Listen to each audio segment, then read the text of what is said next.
So there's this guy. Yeah, this guy. And this guy decides to make a better deck shoe. This better deck shoe. With a rubber sole that looked like waffles and stuck like syrup. And a custom upper made of whatever fabric you were feeling. And surfers dug that.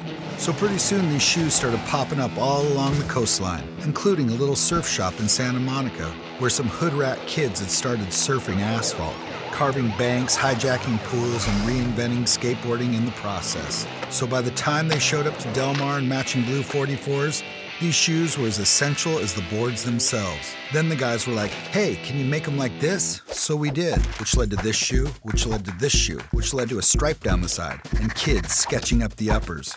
Then this guy took over and got these shoes traveling. Off the wall and into the ruckus, sticking to the floor and bouncing around pits before ending up in Hollywood. And blowing up in a movie the lawyers say we can't mention. Whatever, you know the one.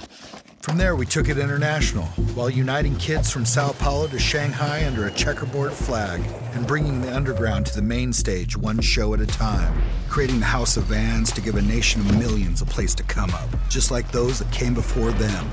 So while groupies line up to chase the next fad, we'll keep rocking our Vans, just like we have for the last 50 years, same as it ever was, only sometimes a little different. This is our story, and we're sticking to it, because we're the Van Doren Rubber Company. But you can call us Vans.